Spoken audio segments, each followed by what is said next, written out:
início, então, a nossa terceira safra jurídica de maio. Nós vamos falar sobre direito, cultura, diversidade e paz. Lembrando que hoje, no meio de duas guerras, de uma das maiores, se não a maior catástrofe climática do Brasil, na nossa história, hoje é o Dia Mundial da Diversidade Cultural para o Diálogo e o Desenvolvimento.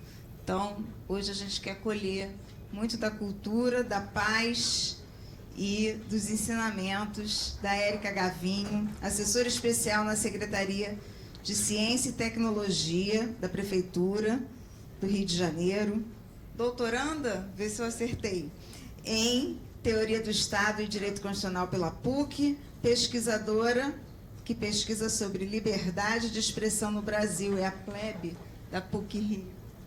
Uma alegria imensa ter você aqui. Palmas para a Érica, que ela merece.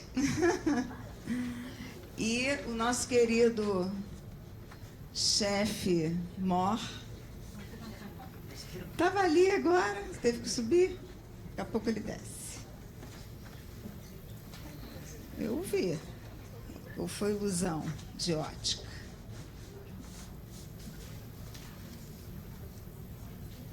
Ele vem, Érica.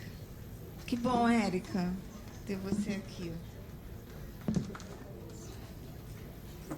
A Érica é autora de um livro que se chama, vocês devem conhecer. Aliás, se não conhecem, são obrigados a conhecer, tá? Fomento à cultura. Ah, que legal, obrigada. Fomento à cultura no Brasil. Perspectivas para prestação de contas pelo objeto. Então, dá aquela ideia de você abandonar aquela administração burocrática, né, que está preocupada ali com o alfinete, não com o resultado, efetivamente, e se mostra uma administração de resultados, ainda mais na área de cultura. Então, ninguém melhor do que a Érica Gavinho para falar nesse dia tão importante em que a gente às vezes fica se debruçando tanto sobre temas específicos, mas vejam que todos correlacionados. Ontem nós falávamos, por exemplo, na safra de Direito Administrativo, Érica, sobre a PPP de iluminação pública, Smart Cities, né? E temos uma PPP de iluminação pública na cidade do Rio de Janeiro. Mas é uma PPP que, ao mesmo tempo que ela promove o encontro à noite na praia, no espaço público da diversidade, já que é o dia que a gente fala também da diversidade, ela também permite que você verifique se você tem um sensor do bueiro, que você avise à cidade o alerta no caso do risco, né? Uma cidade que tem que ser resiliente, mas também tem que ser inclusiva, né? E sempre com alerta de que essa Smart City, eu costumo dizer que não tem cidade burra, então não precisava, né? É um pouco elitista esse adjetivo, esse tema e tal, mas que ela tem que ser, acima de tudo, uma cidade para todos, né?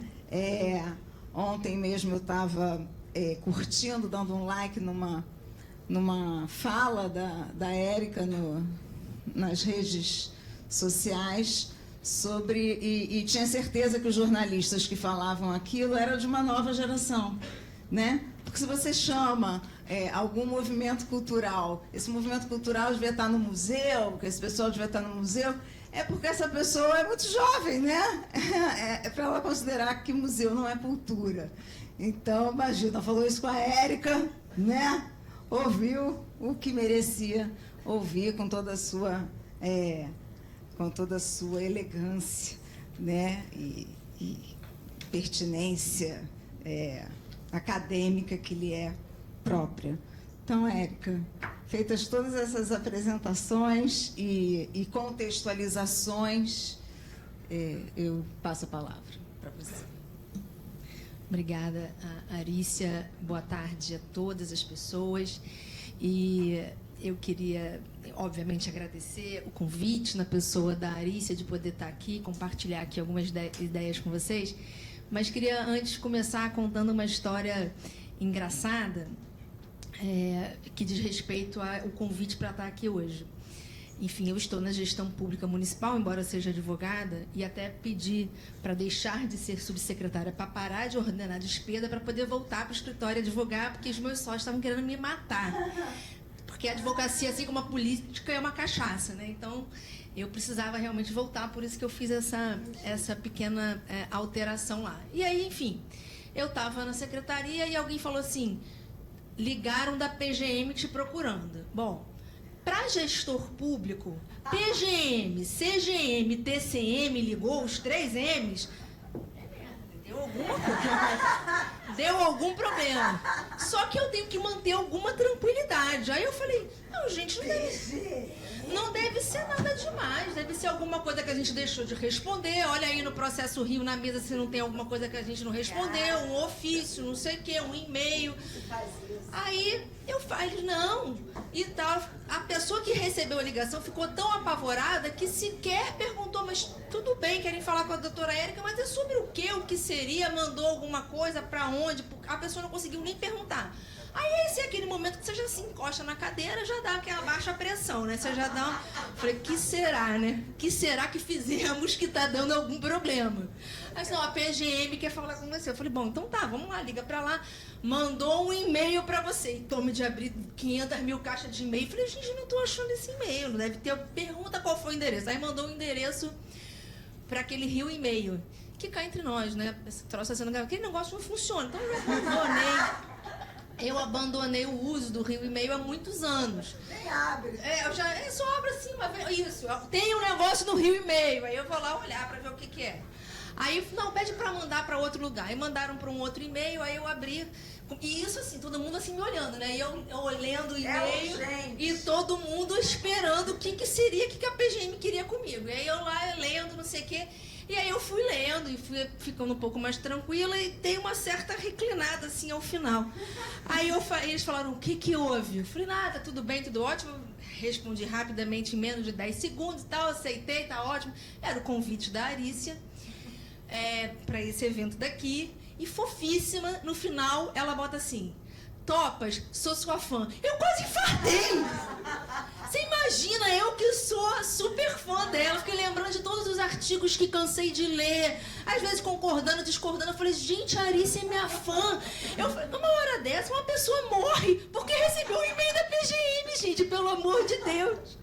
Não, urgente. Eu procurando ela, não, porque nós não teve PGM, não, pelo amor de Deus. Ó, órgão de controle. Não tira o nome dela, a gente não teve resposta. Órgão de controle, mesmo os internos, todos os gestores públicos morrem de medo, não à toa que a gente tem esse fenômeno que eu também estudo, enfim, essa é uma outra conversa que eu posso vir em outro momento falar, que é o direito administrativo do medo, que é sobre o que é a minha tese de doutorado, que eu espero que os deuses me iluminem e eu consiga entregar ainda agora no segundo semestre.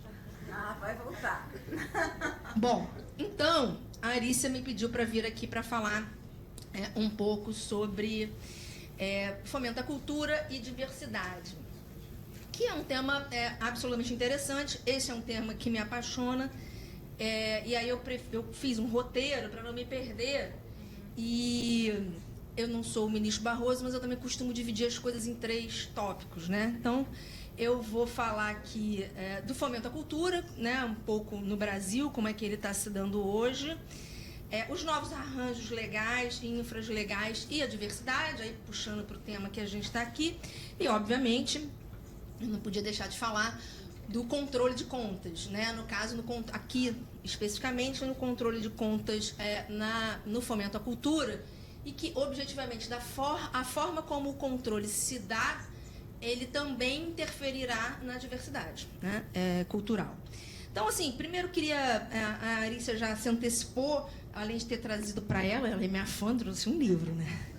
Além de ter trazido para ela, eu trouxe uma também de presente para o Centro de Estudos, para ficar aqui. Então, a Arícia já antecipou, eu escrevi esse livro, na verdade, ele é fruto da minha pesquisa de mestrado na PUC. Eu fiz essa pesquisa num período ruim a cultura no Brasil, para os artistas de um modo geral. Eu já tinha, obviamente, uma experiência prévia de mais de uma década. Eu sei que eu pareço muito jovem, mas eu não sou tão jovem assim. De mais de uma década defendendo realizadores de cultura e artistas no Brasil inteiro.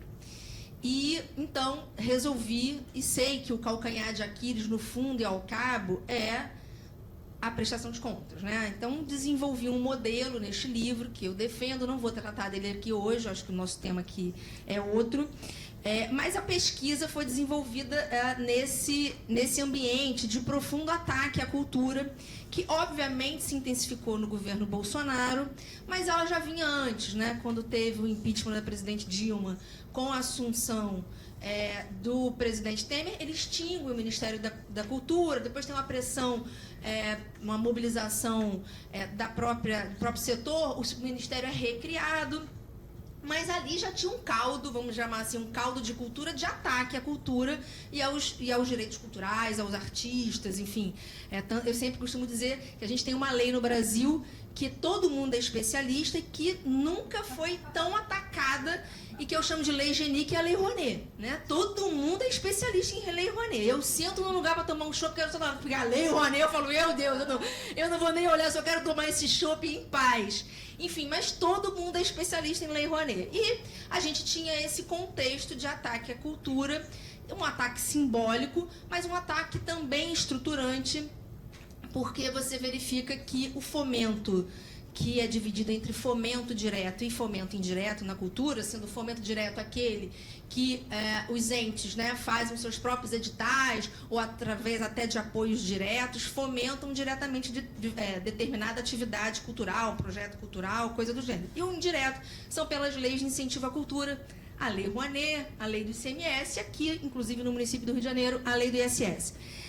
O que aconteceu foi, de um tempo, de alguns anos, você foi tendo um enfraquecimento do fomento direto com uma prevalência do fomento indireto. Além disso ser, obviamente, uma escolha política, isso também se dá, e aí aqui eu sei que estou falando para uma palestra, para uma audiência qualificada, isso também se dá pela ausência de legislação, né? Obviamente, o fomento está lá determinado no artigo 215, né, da Constituição. Mas o fomento indireto, ele muitas vezes não tem lei, mas para as leis de incentivo sempre se faz, porque as que me antecederam aqui sabem disso, ou seja, nós estamos falando de algum nível ali de renúncia, ou seja, como é que organiza isso, você precisa de ter uma lei para ver como é que você vai fazer aquele incentivo. E aí o que você verifica quando você tem um gestor público, e às vezes um dirigente máximo daquele ente, que não tem muito apreço pela cultura, tendo uma lei, ela de alguma maneira ela continua acontecendo. Então, o que se viu no Brasil nos últimos anos foi um prestígio em relação ao fomento direto para um desprestígio em relação ao fomento direto, que depende, obviamente, de recurso, depende de orçamento, e é aquela discussão, aquele puxa-estiga que você fica todo mundo ali brigando por orçamento, né? Nós vivemos em sociedades cada vez mais complexas, os orçamentos públicos também são escassos para tantas demandas, e ali na partilha, na gestão, nem sempre é simples você ter os apelos, né, ao dirigente e ao agente político ali daquele ente para que aumente o orçamento e você possa ter recursos para o fomento direto. Isso aconteceu aqui no Rio de Janeiro,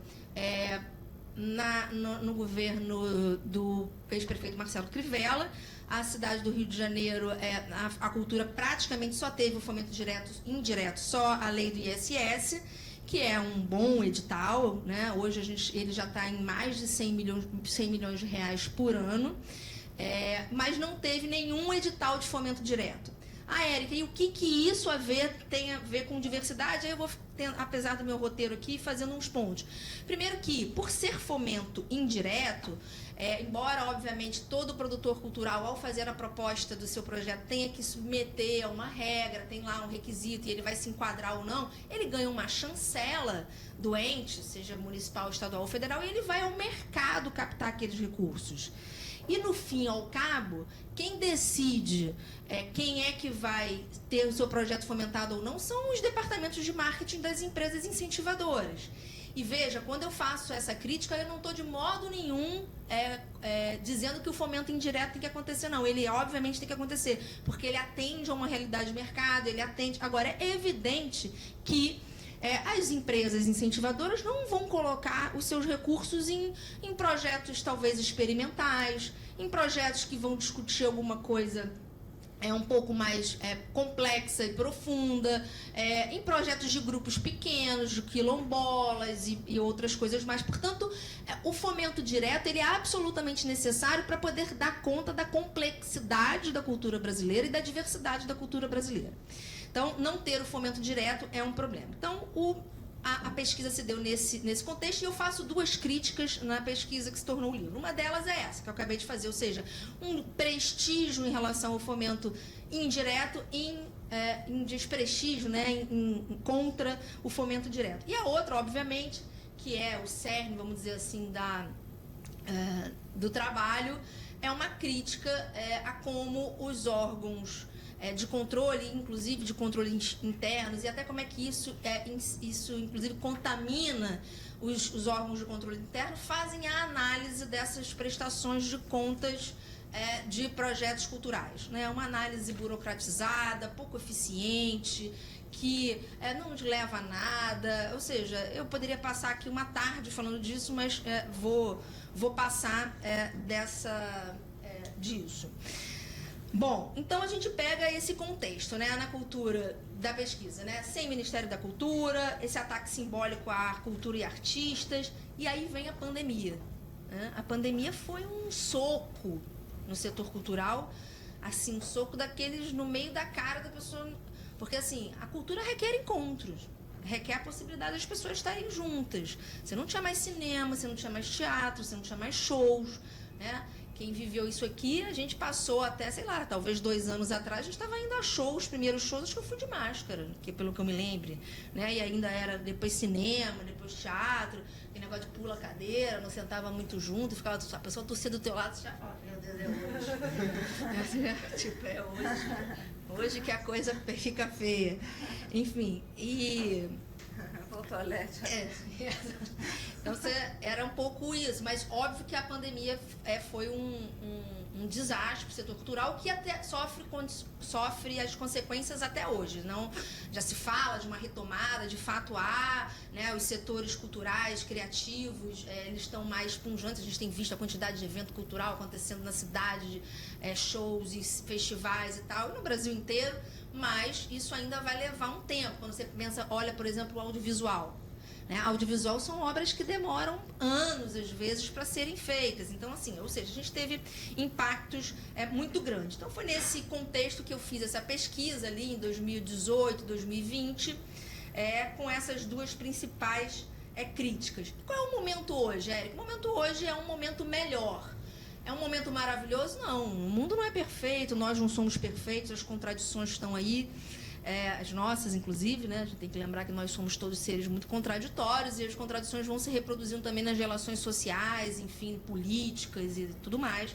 Mas é inegável que hoje nós temos um órgão central que mobiliza e determina e orienta a política cultural no Brasil, que é o Ministério da Cultura. E aí, quando eu vou falar um pouco mais à frente, vocês vão entender a importância da gente ter retomado esse órgão para o setor cultural.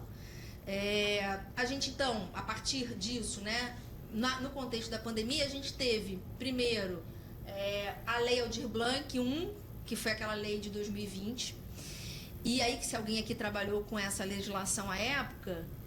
A gente estava ainda sob o governo Bolsonaro, o decreto que regulamentava a lei Aldir Blanc, se todo mundo que está na gestão pública já tem um pouquinho de medo quando recebe uma ligação da PGM, da CGM, do TCM, quem leu aquele, eu felizmente não era gestora pública à época e depois acabei sendo subsecretária de Cultura logo na sequência, eu falava, eu estou pagando a minha língua porque tudo que eu falei, eu nem imaginava, nem nos meus sonhos mais remotos que eu pudesse assumir um cargo de gestão e justamente fui depois cuidar das prestações de contas da Lab 1 na cultura. E eu falava assim, não, isso aí eu não cuspi, não, eu colei chicletinho na cruz, porque não é possível.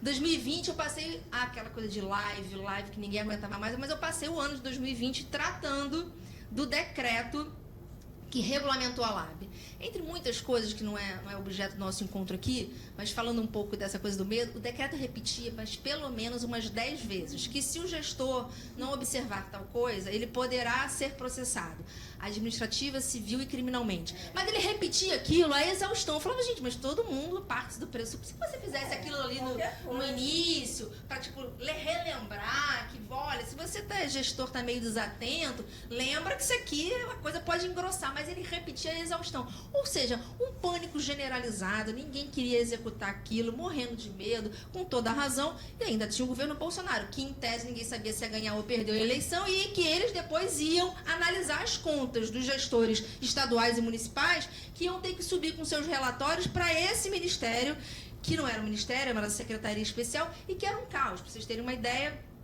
o secretário de fomento na época do governo Bolsonaro era um policial militar que chegava para trabalhar e botava uma arma em cima da mesa. Meu Deus. Então, os servidores completamente acuados. Assim, era uma coisa inacreditável. Mas, enfim, o setor se mobilizou, pressionou o Congresso e a Lab foi aprovada. 3 bilhões de reais injetados no setor cultural, com transferências diretas aos estados, Distrito Federal e municípios para execução direta, para que aquilo chegasse mais rápido na ponta. E a gente tinha um decreto muito ruim. Mas, desde 2020, a gente já teve um aporte no setor de 3 bilhões de reais, que é um volume muito grande. Se você pensar que talvez o Fundo Nacional de Cultura, que é o que cuida do fomento indireto nacionalmente, talvez nos seus tempos áureos tivesse tido algo entre 300, muito bom, 500 milhões. Né? 3 bilhões era muito dinheiro e foi, e ajudou.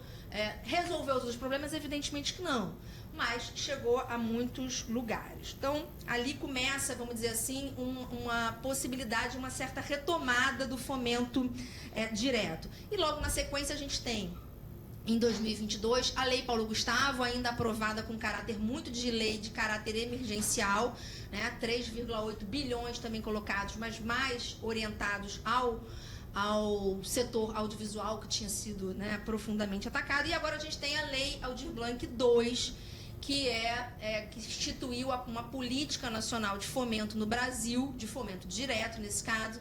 Nós teremos 3 bilhões de reais, uma política de ordem mais contínua, de 2023 a 2027. Já começamos, né? Estamos executando aí os municípios, os estados, os editais com base na Lei Aldir Blanc. Então, hoje a gente vive um momento melhor, né? Por conta não só de uma volta de um prestígio do fomento direto, que obviamente contribui para a diversidade cultural, como também a gente tem recursos e abundantes recursos. Né? Eu tenho dito, como estudo muito essa questão do controle, que a gente precisa só tomar cuidado, porque essa poderá ser uma oportunidade incrível do setor cultural renascer no Brasil, mas a gente não pode fazer com que o Estado, né, e o Estado brasileiro, lato sensu, é o maior indutor de desigualdade, é um dos maiores violadores de direitos, não faça o que habitualmente faz, que é dar com uma mão e tira com a outra.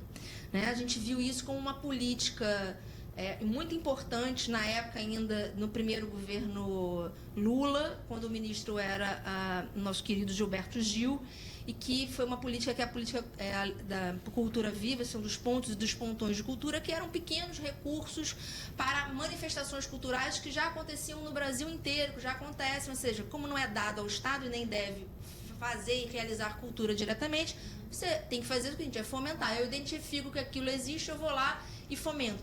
Era algo em torno de 180 mil para os pontos de cultura.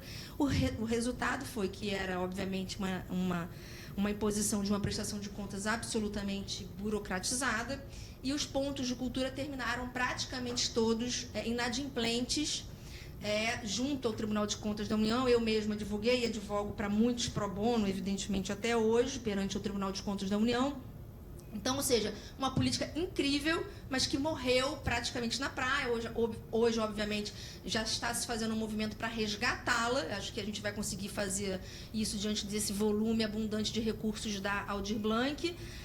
Mas a gente precisa ficar atento para que essa oportunidade que a gente está tendo agora, ela não se perca nesses escaninhos, né, e nessas vírgulas que a burocracia insiste em inventar contra, inclusive, os próprios direitos fundamentais, contra, inclusive, a orientação que se tem desde a reforma administrativa que o Estado brasileiro passou na década de 90, de uma administração pública mais gerencial, mais preocupada com metas e resultados. Ou seja, parece que é uma coisa muito passada, mas a gente tem cada vez mais de falar disso, porque ainda tem muita gente apegada a formalismos que não nos levam mais a nada, né? Ou seja, o mundo está cada vez mais complexo, as sociedades mais complexas. Em relação à administração pública, cada vez mais são exigidas respostas mais rápidas para problemas muito complexos que às vezes não foram nem pensados. Então, ou a gente começa a pensar fora da caixinha e a pensar mais amplo, obviamente tendo boa fé, boa vontade, querendo realizar, ou a gente vai não dar conta desses enormes desafios. Imagina lá no Rio Grande do Sul agora, que loucura é aquilo, e aquilo poderia ter acontecido aqui, em qualquer outro lugar, enfim. Então, é preciso olhar isso com mais cuidado. E aí foi nesse contexto de pandemia, nesse momento ruim, que a gente tem, então, esses marcos legais mais relevantes hoje em relação ao fomento no Brasil, a Lei Paulo Gustavo, a Lei Aldir Blanc II e o decreto de fomento, que aí logo depois, aí a importância de você ter um Ministério da Cultura com gente que, não acho que eles acertam sempre, eu às vezes estou criticando, estou brigando, no bom sentido, criticar às vezes é pro bem, não tem nenhum problema, tenho muitos amigos lá. Não acho que tenha que haver uma pretensão de administrações públicas perfeitas, nem que administradores públicos são seres humanos, são super homens, nem mulheres maravilhas, não somos. Aliás, é preciso, inclusive, desconstruir essa visão, para a gente, inclusive, começar a desconstruir também a visão que os órgãos de controle têm em relação à administração pública e aos gestores públicos, como se a gente não pudesse errar nunca. Né? Evidentemente, um dolo, um erro grosseiro não pode acontecer, mas um erro, eu quero pensar numa alternativa que possa ser melhor para um determinado problema, aí não, aí ninguém toma decisão porque fica morrendo de medo, vira aquele processo que vocês todos já devem ter visto, ao fulano, ao Beltrano, não sei o que, 20 páginas de alguém e ninguém decide, porque no fundo, por onde aquele processo passou, tem alguém por trás dele com certo receio de tomar uma decisão. Porque depois pode receber uma ligação da PGM, da CGM, do TCM, como é que você tomou essa decisão, enfim. Bom, e aí, nesse contexto novo, vamos dizer assim, pós-pandemia, com dois marcos legais importantes, a Lei Paulo Gustavo, a Lei Aldir Blanc e o decreto de fomento, feito agora em 2023, já sob a égide desse novo Ministério da Cultura, da retomada do Ministério e tal, a gente tem então, aqui uns indicativos muito claros na legislação, e todos nós aqui sabemos o quanto é importante no Brasil o fato de nós termos leis, né, promulgadas e ali, porque eu sempre digo que, sobretudo quando a gente vai falar de matéria de controle em outras áreas que a gente sabe que há uma maior dificuldade numa compreensão geral para a aplicação dela, né? Eu sempre brinco, se precedente do STF tem juiz que não cumpre, que dirá se a gente quiser construir alguma coisa com base em algumas ideias. Você imagina se um gestor público ali, e aí, de novo, referenciando os colegas que falaram aqui, o Brasil é um país diverso, nós temos 5 mil e tantos municípios, um país de dimensões continentais, nós não somos iguais aqui nessa sala, não somos iguais aqui nesse bairro, na cidade do Rio de Janeiro, dentro da PGM. Se a gente pensar no Brasil, nós não somos iguais mesmo. E acho que, inclusive, essa é sempre a minha defesa, que é essa diversidade que nos faz diferentes. Eu ainda tenho o sonho de que a gente um dia vai deixar de se preocupar com a balança comercial, se a gente está exportando mais ou menos soja, e a gente vai exportar os nossos produtos culturais, que são o nosso verdadeiro soft power, né? Quem já viajou aqui para o exterior sabe, você entra em qualquer lugar do mundo, às vezes para tomar um café de tarde, está tocando bossa nova. Então, assim, e aí alguém poderá dizer, inclusive um articulista da Globo ou da Folha de São Paulo, que a bossa nova é ultrapassada. Mas, enfim, talvez seja um dos nossos maiores produtos de exportação ainda hoje. Não sei se vocês viram, só para falar, já que falamos aqui de soft power, tem uma como é que chama esse... Não é uma blogueira, não, essa influencer digital, uma coisa dessa, norte-americana, e ela resolveu ler livros de literatura do mundo inteiro. E ela chegou no Brasil e está lendo Memórias Póstumas de Brás Cubas. Aí ela fez um vídeo dizendo que livro era maravilhoso, que não sei o que, ela estava lendo uma boa tradução, estava muito empolgada, e é Machado de Assis, que alguém também poderá dizer que é ultrapassado. E ela estava empolgadíssima com o livro, e ela falou assim, eu agora, se isso é bom na tradução, eu agora quero aprender português, porque deve ser muito melhor na português. Resumo, essa influencer, essa era a palavra que eu queria falar, essa é a influencer. Hoje, o Memória Póstuma de Brás Cubas está no primeiro lugar na Amazon, está vendendo que nem água. Esse é o soft power brasileiro, é isso. É assim que a gente poderá, inclusive, influenciar outras nações, outros modos de pensar, mostrando o que é a nossa vida. E ali, para quem leu Memórias Póstumas, é uma crítica à elite, é um livro incrível, né? Bom, mas enfim, quem fez bem isso, um país que merece ser estudado, foi a Coreia do Sul.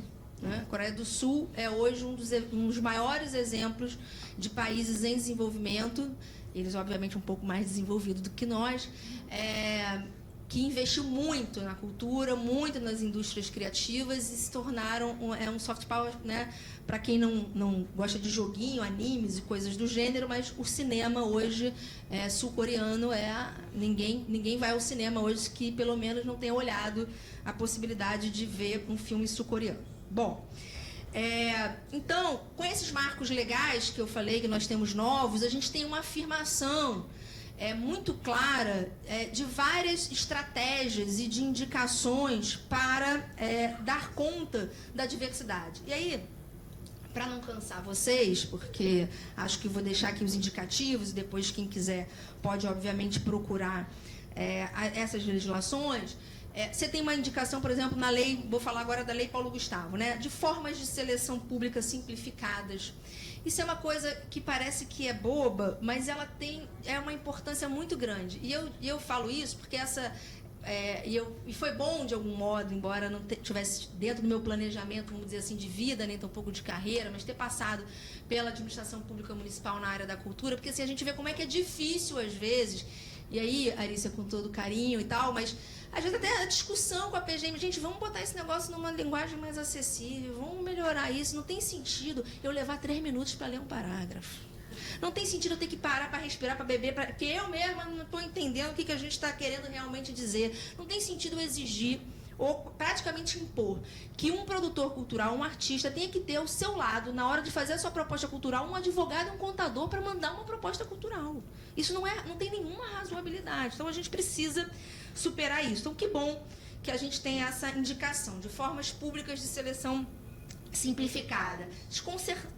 Desconcentração territorial. Uma das críticas, e não sem razão, que se faz, por exemplo, em relação à Lei Rouanet, e aí eu vou falar depois um pouquinho aqui da cidade do Rio de Janeiro, porque tive a possibilidade de, por um decreto do prefeito, a gente tentar melhorar um pouco isso, em 2021. Mas uma das críticas que se faz em relação à Lei Rouanet, e não está muito errada, é de que há uma concentração dos recursos no eixo Rio-São Paulo. A Lei Rouanet, os patrocinadores que lá estão, as empresas que podem patrocinar, são as empresas de lucro real. Essas também, de um modo em geral, também estão concentradas no eixo Rio-São Paulo. Então, é um pouco meio natural que a concentração no fomento, né, já que a escolha se dá nos departamentos de marketing, que eles escolham projetos culturais que aconteçam nesse eixo.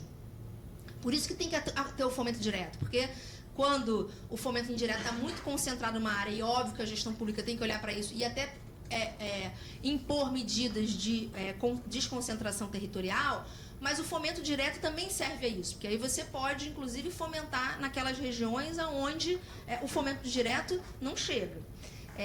Então, tem uma determinação para desconcentração territorial. É isso, somos um Brasil, né, um país de dimensões continentais. Então, é preciso que esse recurso possa chegar a todos. Então, essa é uma determinação da Lei Paulo Gustavo. E falando aqui do Rio, a gente fez isso aqui. A gente, quando olhou a lei do ISS, quando a gente chegou em 2021, a gente viu que ela se concentrava na Zona Sul do Rio de Janeiro, onde estão, obviamente, as maiores produtoras.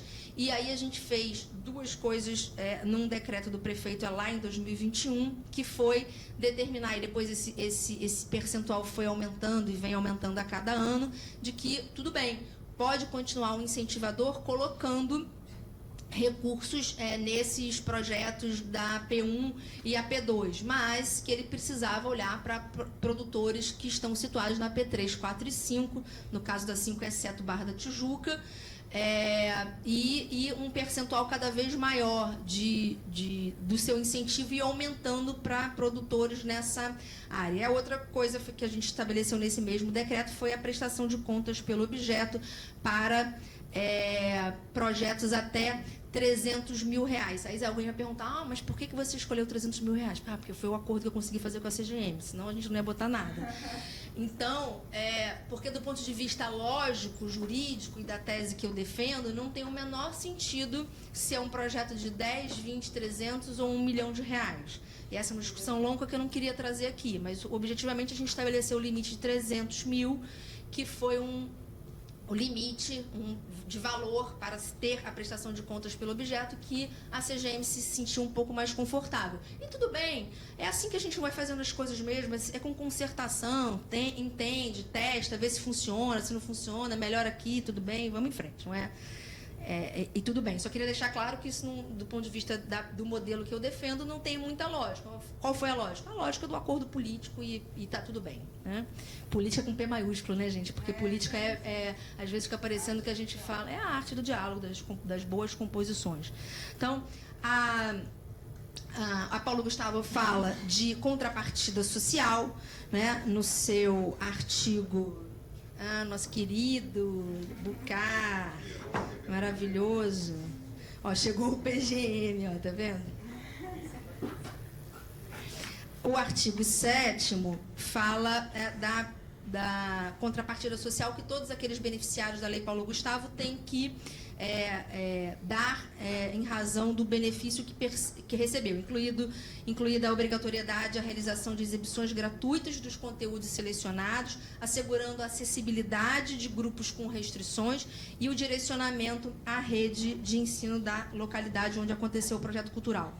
Acessibilidade, ou seja, trata-se de questão hoje absolutamente cada vez mais necessária e importante para a gente poder garantir a diversidade cultural e a diversidade da vida, né? A gente tem que incluir a todos e pensar em todos.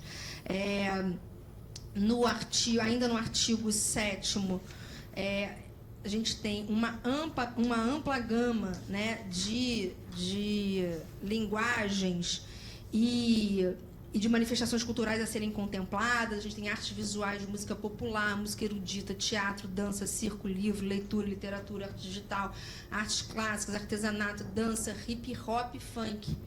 Chamando a atenção porque assim, alguém poderá torcer o nariz, mas hip hop e funk é cultura, assim como a música gospel também é. Então a gente tem que cuidar para não, a partir dos nossos próprios sensores morais e de aspectos da nossa vida, do que a gente pensa como pessoa, a gente não confundir as coisas, né? Expressões artísticas, culturais afro-brasileiras, culturas dos povos indígenas, cultura dos povos nômades, culturas populares, capoeira, culturas quilombolas, culturas dos povos e comunidades tradicionais de matriz africana, coletivos culturais não formalizados, carnaval, escola de samba, blocos e bandas carnavalescos ou qualquer outra manifestação cultural. Ou seja, uma indicação de uma lei muito diversa, inclusive em termos de manifestação cultural. A lei fala ainda da participação das chamadas minorias, aqui de novo falo para uma plateia qualificada, e todos nós sabemos que nós não estamos falando de minorias, mas a lei determina, né, que na implantação das ações previstas, os estados o Distrito Federal e os municípios deverão assegurar mecanismo de estímulo à participação e ao protagonismo de mulheres, de negros, de indígenas, de povos tradicionais, inclusive de terreiro e quilombolas, de populações nômades, de pessoas do segmento LGBTQIA+, de pessoas com deficiência e de outras minorias. Ai, gente, esse negócio toda hora. Vocês sabem que isso aqui é uma loucura, né? Que eu sou míope. Então, quem é míope aqui, que ainda não chegou aos 40, se prepare. Que eu vou contar uma coisinha para vocês. Quando eu tinha uns 30 e poucos anos, eu resolvi, porque eu não fiz isso nos 20, eu falei assim, eu vou fazer a cirurgia, aquela para eu parar de usar óculos. Aí a minha oftalmologista, que é uma pessoa maravilhosa, que na verdade começou a cuidar de mim porque eu sofri um acidente de carro um pouco antes, 20 e pouco, no final dos 20 e poucos. E eu tive um corte importante, graças a Deus não me aconteceu nada, eu enxerguei super bem e tal, mas ela foi cuidando e ela passou a ser minha oftalmologista. Ela falou assim, não, você é tão adaptada com lente. E é verdade, sempre usei lente de contato. Você é tão adaptada com lente, você está com 30, daqui a pouco, quando você chegar aos 40, seus colegas todos vão precisar de óculos para perto e você não vai precisar. Aí eu vi aquilo uma vantagem, né? Falei, sou bem adaptada com lente, de fato, eu sempre usei lente. E não era um problema. Aí o que eu fiz? Permaneci, não vou fazer cirurgia. E ela, cirurgia é simples, cirurgia é de menor risco, mas vai que dá um azar. Você já viveu até aqui com isso, vai em frente. Foi em frente. Cheguei aos 40, já todo mundo já com óculos, e eu nada. E eu nada de óculos. Eu falei, deu certo. E foi passando mais um ano, mais outro ano. Eu falei, caraca, deu certo, né? Aquela mulher tinha razão. E passa mais um ano e nada do óculos. Eis que um dia eu tô de óculos, porque é assim mesmo, é um negócio que é mágico, de um dia para o outro. Aí eu tô olhando aqui, gente, o seu celular tá com pouca luz. Aumenta. Não tô mais enxergando. O que tá vendo? Tiro o óculos. Eu tiro o óculos e eu enxergo tudo. Mas só que eles estão todos, vocês não estão vendo vocês, entendeu? Vocês são só assim, uma silhuetinha pra mim. Aí pra eu olhar bem vocês, eu tenho que botar um óculos. Se eu quiser ler o celular, eu tiro óculos. E esse inferno de bota e tira óculos, isso não é de Deus, gente, pelo amor de Deus. Aí agora eu vou testar uma tal de lente pra perto e lente pra longe. Que eu disse, aí caiu, eu voltei nela. Falei assim, deu certo até ainda agora. Começou a dar tudo. Aí ela falou, mas como você sempre foi muito bem adaptada à lente, agora eu vou te dar uma lente para perto, uma lente para longe, e você vai enxergar tudo, não vai precisar de óculos. Pelo amor de Deus. Lente, ou tem que ficar tirando? Não, você bota uma lente para perto, uma lente para... Ainda não sei. Depois te conto. Mas eu sei que é uma lente para perto, uma lente para longe e vai dar certo. Que eu vou enxergar de longe, vou enxergar de perto e vai dar tudo certo. Eu tô confiando nisso. Mas só que tem um probleminha que a minha oftalmologista não sabe, eu não falei exatamente para ela. Eu mesma já não consigo hoje usar muita lente, que meu olho fica muito ressecado. Então eu já acho que já não estou mais tão adaptada à lente. Mas ainda assim eu vou tentar essa lente de um olho para cá, um olho para lá. Mas vamos lá, gente, voltando aqui. Porque isso aqui é cultura, fica parecendo que é stand-up comedy, né? Mas não é, não. Mas é cultura, é cultura. Aí já estou avisando aos 40 plus que já podem se preparando, aos míopes. Então, aí vimos aqui alguns indicativos na Paulo Gustavo de determinações muito específicas para propiciar uma maior diversidade, não só de produtos culturais, mas também de maior participação de agentes culturais, enfim, isso obviamente determinará uma maior diversidade cultural. A LAB 2, né, a Lei Aldir Blanc 2, também vai no mesmo sentido, e aí, enfim, não quero cansar vocês. Lá nos artigos 2º e 3º, se vão ter lá os princípios, os objetivos da lei, isso também fica muito clara, num apontamento muito firme em direção a diversos mecanismos e coisas, às vezes, muito simples que a gente pode fazer no dia a dia, ali na execução do fomento em si, para garantir essa diversidade. E aí a gente vem com o decreto do fomento, né, que foi quando eu falei aqui e elogiei a participação, a retomada do Ministério da Cultura e a importância disso, né? Ou seja, você tem um decreto, quando eu penso naquele decreto que regulamentava a LAB 1, e eu olho esse decreto, que é o 11453 de 2023, que regulamenta aqui Lei Rouanet, Paulo Gustavo, Aldir Blanc 2, assim, é uma diferença da água para o vinho. E água é boa, mas vinho é muito melhor, né, gente? Convenhamos. Né? Inclusive, daqui a pouco já está na hora. 5h15 já é hora de a gente tomar vinho. Então, é uma diferença gritante, porque você pega um decreto que foi feito por quem conhece o setor, conhece a diversidade cultural brasileira, conhece as dificuldades dos agentes culturais no Brasil, ou seja, não tá fazendo política pública para uma parte só do setor, está tentando amplificar isso. Então, é um decreto que precisa ser realmente comemorado. Ele é perfeito? Não, eu também não sou, ninguém é. E aí a gente vai melhorando, aí faz crítica, aí eu vou lá, mando e-mail, sou a chata, eles me chamam para falar, eu critico, e daqui a pouco melhora. É assim, a vida é assim. Bom, e aí o decreto diz o seguinte, no artigo 5º, as ações afirmativas e reparatórias de direito, imagina isso num decreto do governo Bolsonaro, se ia ter um negócio desse. Não ia, jamais.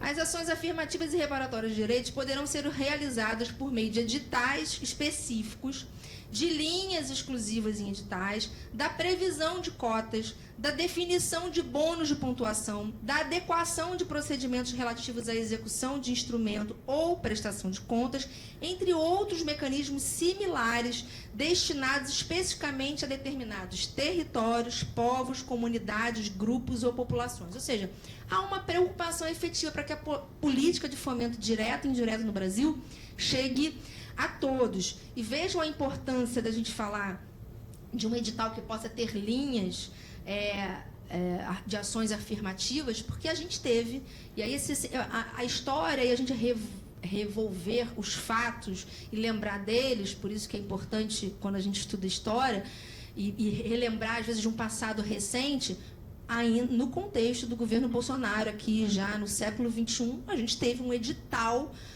anulado pela Secretaria de Cultura à época, porque era um edital LGBTQIA+. Na verdade, tinha cota para LGBT. Só conseguiram retomar esse edital quando chegou essa discussão no Supremo.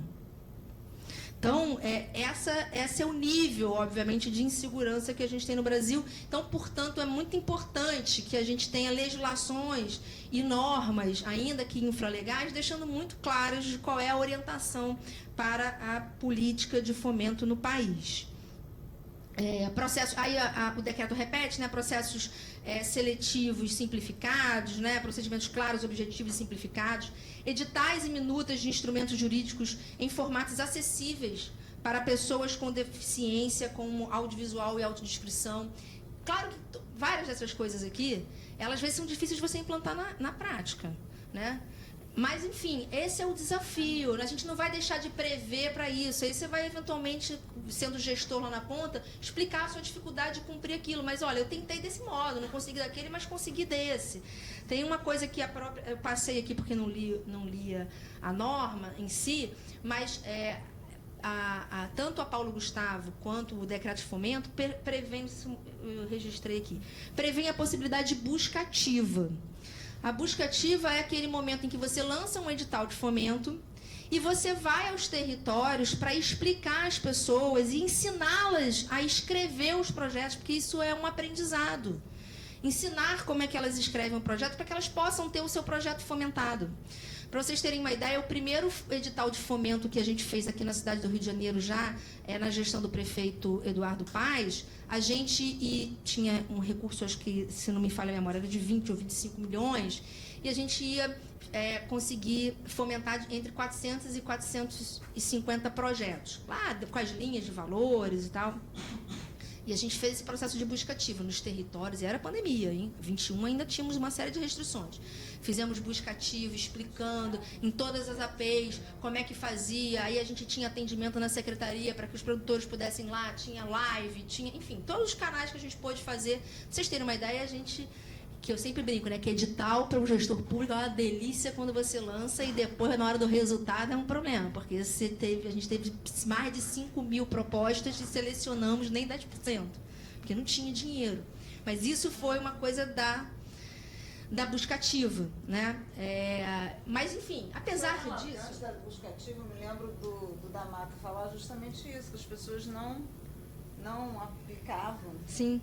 porque justamente não sabiam não sabem fazer. Então, a busca ativa é muito importante. Então, a gente tem a previsão na Paulo Gustavo, no decreto de fomento da busca ativa, e uma coisa muito interessante, aí de novo, eu sei que quando eu falo isso, os produtores de cultura, quem é mais da cultura sorri, os gestores públicos de cultura fecham a cara para mim.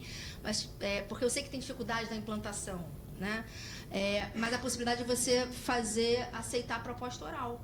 Você imagina, você vai numa comunidade indígena, você vai numa comunidade quilombola. Você acha que alguém lá tem computador para imprimir, internet? Não. Então, o órgão fomentador tem que prever essa possibilidade de eu fazer um registro audiovisual e depois traduzir a termo aquela proposta. Eu vou apreciar ela ou não. Então, essas são previsões que nós temos nessas novas legislações e no decreto de fomento. O que mostra que nós estamos no momento em que a gente está diante de normas que consideram a nossa diversidade cultural, a pluralidade cultural brasileira.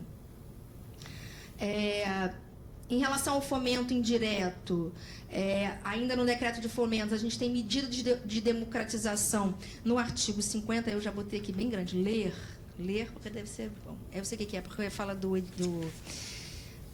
valor do ingresso. Então, tem que prever o projeto, pela lei de incentivo, tem que prever medidas de... Eu estou com a lei de legislação errada, só por isso. Bom, tá vendo como é ruim enxergar? É isso, mas tudo bem, vamos lá. Está aqui, ó. O mecanismo de incentivo fiscal, que é o fomento indireto, conterá medidas de democratização, descentralização e regionalização do investimento cultural, com ações afirmativas e de acessibilidade que estimulem a ampliação do investimento nas regiões Norte, Nordeste e Centro-Oeste e em projetos de impacto social relevante. Então, ou seja, tem uma determinação do artigo 50 para essa regionalização do investimento. E no artigo 57, agora sim, falando da democratização do acesso, a gente tem a obrigatoriedade de que a democratização do acesso aos bens e serviços culturais constará nos programas, nos projetos e nas ações fomentadas pelo mecanismo de incentivo fiscal, com vistas a tornar os preços de comercialização de obras ou de ingressos mais acessíveis à população em geral. Proporcionar, quando tecnicamente possível, condições de acessibilidade a pessoas idosas e portadoras de deficiência, promover a distribuição gratuita de obras ou de ingressos e desenvolver estratégias de difusão que ampliem o acesso.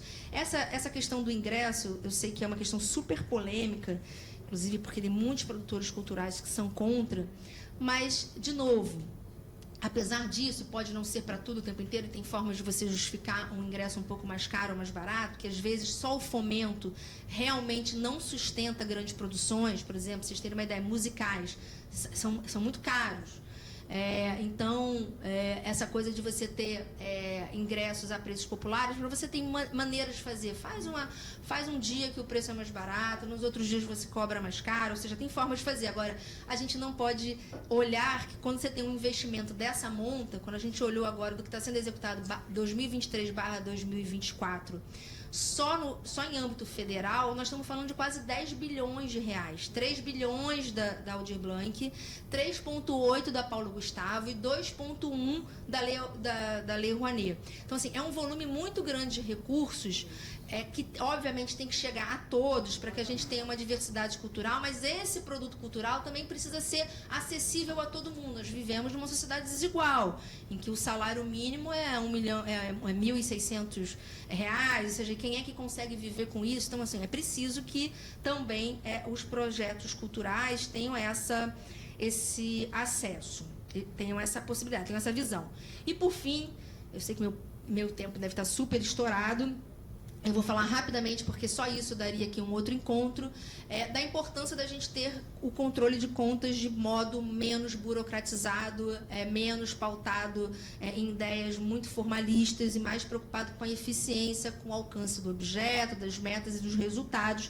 E também, nesse âmbito, a gente tem uma possibilidade aqui muito interessante, porque a Paulo Gustavo, aprovada no Congresso Nacional, determina claramente que a prestação de contas deverá ser pelo objeto. o decreto de fomento, ao regulamentar a Paulo Gustavo e ao regulamentar a Lei Rouanet e a Aldir Blanc, no fomento direto, que é Paulo Gustavo e Aldir Blanc, está lá muito clara que a prestação de contas será pelo objeto. Prevê até a possibilidade de verificação em loco para projetos até 200 mil. Obviamente que isso depende da capacidade de operação dos municípios. E aqui, de novo, fazendo referência às minhas colegas que estavam aqui, nós temos municípios com realidade diferente. Talvez nenhum município do Rio de Janeiro, por exemplo, a depender da quantidade de recursos, de projetos que forem, talvez consiga fazer uma verificação em loco de todos os projetos fomentados. Mas é bom que exista essa possibilidade, ou seja, não precisa depois nem o produtor cultural prestar contas. Vai lá um servidor, vai lá alguém, identifica que aquilo aconteceu dentro dos parâmetros, ele vai lá e atesta que aquilo aconteceu e a prestação de contas é... Pode pedir. Aí, ó, tá vendo? E aí ele certifica que aquele projeto aconteceu. Então, isso tem previsão na Paulo Gustavo, tem previsão no decreto de fomento para a Lei Rouanet, para a Paulo Gustavo e para a Aldir Blanc. Na Lei Rouanet, eles não conseguiram e não colocaram a prestação de contas pelo objeto para todos os projetos. E eu não sei exatamente qual foi a motivação, mas talvez lá tenha sido a Controladoria Geral da União que tenha limitado o teto. Então, como aqui eu tive a CGM, pode ser que lá eles tenham tido a Controladoria Geral da União. E na Lei Rouanet, para projetos até 750 mil, a prestação de contas é pelo relatório de execução do objeto. E você só vai à prestação de contas financeiras se houver uma inconsistência naquele relatório ou, obviamente, em casos de denúncia. E aí, a legislação também prevê a possibilidade de medida compensatória, que é uma outra coisa muito interessante para a composição de eventual censura das contas no contexto do setor cultural, que é uma questão que já está prevista também, não só em outras legislações, como a Lei Cultura Viva, mas também no marco regulatório das organizações da sociedade civil, o MIROS, que é a Lei 13.019, que não se aplica, evidentemente, só à cultura. Então, a gente tem, o que eu quero dizer é que a gente tem uma ambiência hoje muito melhor, inclusive até para uma prestação de contas mais simplificada, pautada na aferição do objeto e dos resultados e metas atingidos, o que eu considero que é um avanço diante de tanto atraso que a gente vivenciou nos últimos anos, e eu confio que todas essas medidas, óbvio que dependem da aplicação de muitos gestores estaduais e municipais, né? Ou seja, nós estamos falando de um volume de recursos muito grande, mas eu confio que a gente está diante de um momento único e que tomara que todos que tenham a obrigação funcional e legal de estar diante de políticas como essa consigam implementá-las com essas intenções, com essas mens legis, para que a gente efetivamente possa garantir a diversidade e a pluralidade no nosso país, porque eu acho que isso é o que nos faz diferente, que poderá nos levar adiante rumo a uma sociedade mais igual, fraterna, humana e, obviamente, com mais civilidade, com mais amor, mais cultura, mais colorida. Eu acredito realmente nisso. Obrigada, gente. Uma boa tarde.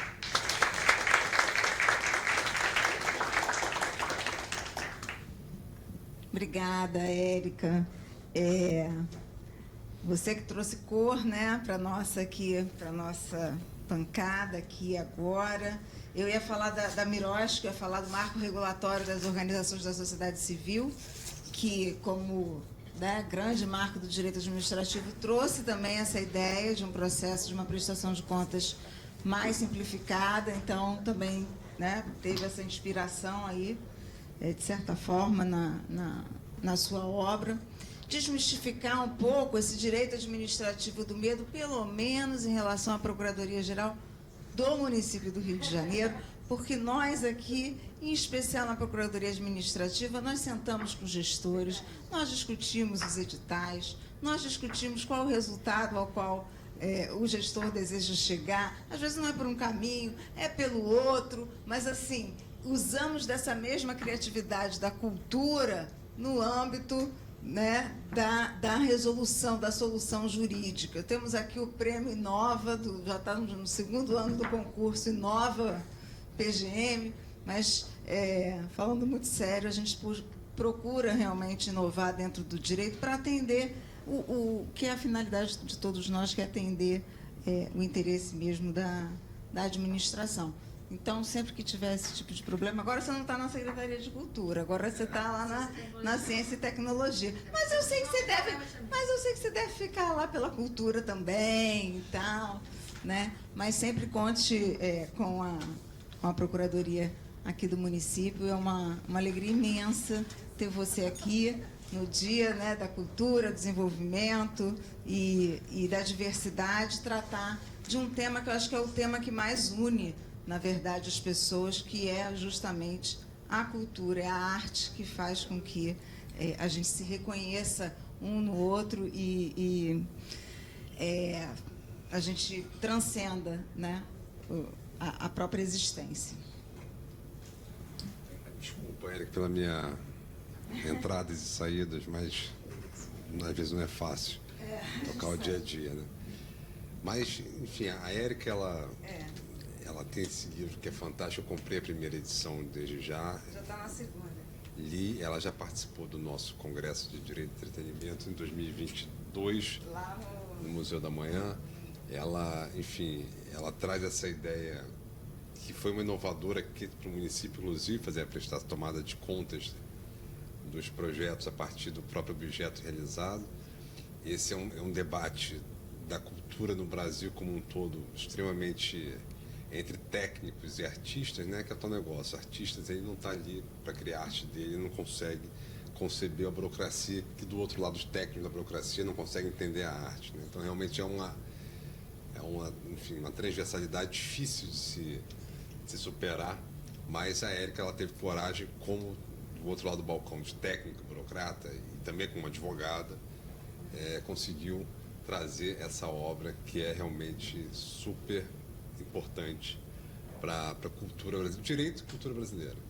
Então, desculpa só ter entrado e saído, problemas aqui sempre, mas dizer que a Procuradoria fica extremamente feliz em ter você aqui, um movimento para a gente político de ter você no Dia da Diversidade Cultural e trazer aqui esses apontamentos em relação ao que é cultura ou não, dentro da nossa própria perspectiva de censura, ou não, né, também, né? Agradecer. Muito bom, muito bom. E agradecer também, parabenizar também eu estou fechando não, vai ter aberto para pergunta, né? Pergunta. Tem a pergunta. Notícias boas, a cultura, a gente sabe recurso para a cultura, novos eflúvios, novos tempos. Ai, que alegria. Hip hop, funk. Funk. Essa história do funk hoje é funk exportação, né? Funk brasileiro é funk exportação, é produto de exportação. Total. Heavy, quase heavy metal. Assim, é incrível, pessoal, a falar. Não, vai falar. Depois se você vai a Los Angeles, né? Enfim, ali Los Angeles, quando você vai a Los Angeles, ali é uma capital da exportação da cultura americana, né? Tem Hollywood, tem Burbank, onde ficam os estudos ali atrás, sei o que, tá? Eles estão pensando em como monetizar a cultura deles. Eles criam para o mundo. Teve uma onda agora de 3 ou 4 anos lá, toda a música americana, pop, era high, porque eles entendiam que o mundo entendia esse fonema high melhor, então high line da sky line diamond, uma maneira de vender mais a música deles pela fonética. A gente não precisa de nada disso para vender. E a música brasileira, né? Falam que coisas absolutamente lugar comum, né? Mas você vai, cada cantão do mundo, você vai ouvir no mínimo bossa nova, né? Então, se você entender, se a gente entender que isso é ativo brasileiro, econômico brasileiro, a gente, e é português ainda, né? Sim. É português ainda, né? É português. É uma língua mais difícil e restrita, porque não são tantos países. Não são tantos países. E o funk está rompendo barreira com a Anitta, com o Pablo, né? O Pablo é mais brega, mas toda essa criatividade brasileira que você pega, que é absolutamente incrível.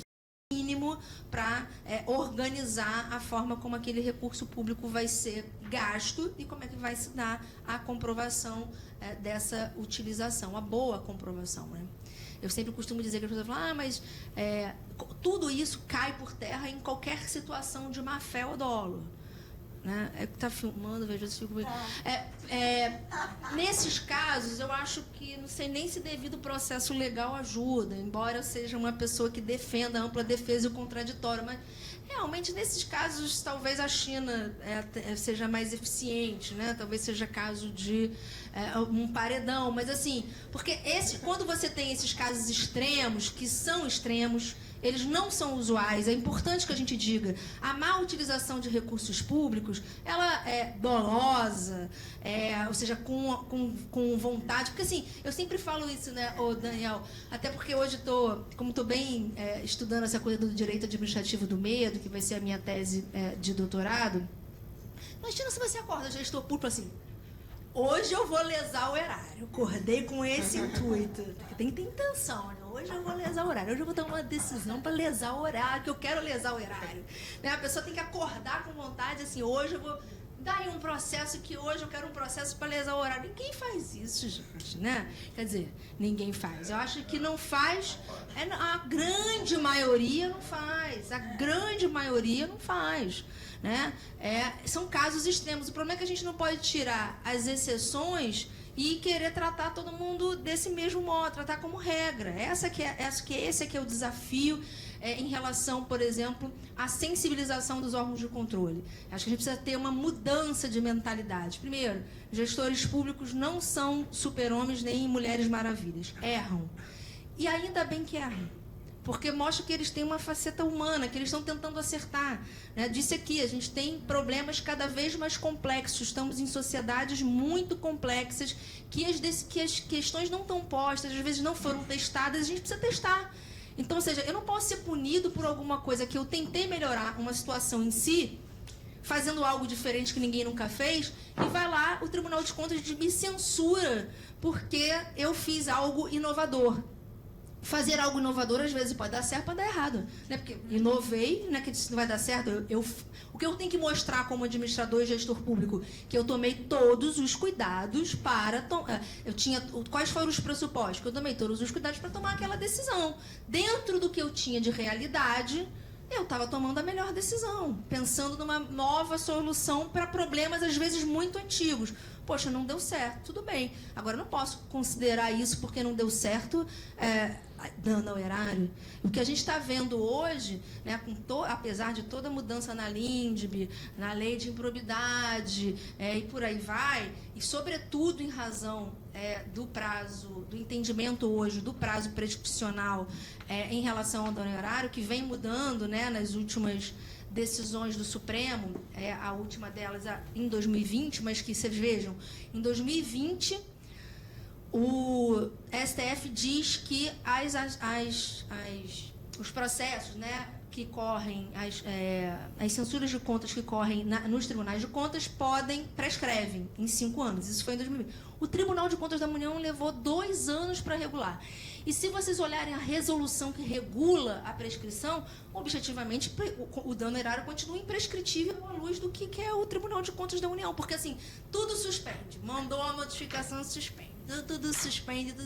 É impossível. E você vê hoje as pessoas com 10, 15, 20 anos depois de ter entregue a prestação de contas ainda respondendo a processo. Você acha que depois da LINDB, a LINDB mesmo não teve muito efeito? Não, né? Não serviu para nada. Você vê, inclusive, em relação ao próprio artigo 28, que para mim, da LINDB é uma das 2 maiores inovações, né? E veja, eu sempre falo isso, qualquer outra carreira funcional no sistema de justiça sempre teve a possibilidade, só responde por seus atos em caso de dolo ou não. Todas as legislações, você pega magistratura, Ministério Público, ninguém responde se não for por dolo. Uhum. Quando começou a discutir isso em relação ao gestor público, aí os órgãos de controle, aí querem acabar com o combate à corrupção, a baderna no Brasil, aí eles ficam enlouquecidos, é um negócio impressionante. E aí você tem hoje a aplicação em si, mesmo, por exemplo, no Tribunal de Contas da União, que comparado aos outros tribunais de contas, né, dos estados e do município aqui do Rio e do município de São Paulo, é ainda muito superior em termos de qualidade das decisões técnicas ali. Até porque tem bons quadros, enfim. Mas ainda assim, o Tribunal de Contas da União, em relação ao artigo 28, não consegue definir o que é erro, o que é dolo. A dosimetria da pena lá do artigo 22 é uma loucura. Então, assim, a gente ainda está distante. A gente ainda está distante de afastar totalmente essa questão desse chamado direito administrativo do medo, que gera esse apagão das canetas, esse apagão decisório. Porque, vejam, gente, é real, fica parecendo que é verdade. E isso tem implicações, porque é o seguinte, isso tem implicação na eficiência administrativa. Porque se você tem um gestor que tem medo de tomar decisão, sabendo que precisa tomar aquela decisão, com medo de ser censurado, isso, ao fim e ao cabo, ou como diz nosso prefeito, o Daniel, ao fim do dia, isso está influenciando na vida das pessoas, e está influenciando na vida das pessoas que mais precisam, porque quem é que mais precisa de governo e de Estado numa sociedade profundamente desigual como a nossa? A população mais pobre. E o nosso país é profundamente desigual. Então, assim, quando um gestor deixa de tomar uma decisão, ele está muitas vezes influenciando a vida de milhares ou milhões de pessoas. Então, é preciso que a gente supere essa possibilidade para que a gente possa falar efetivamente numa administração pública eficiente à altura dos desafios que as sociedades contemporâneas hoje nos apresentam. E com isso eu acho que eu encerro, vocês encerram. Muito obrigada.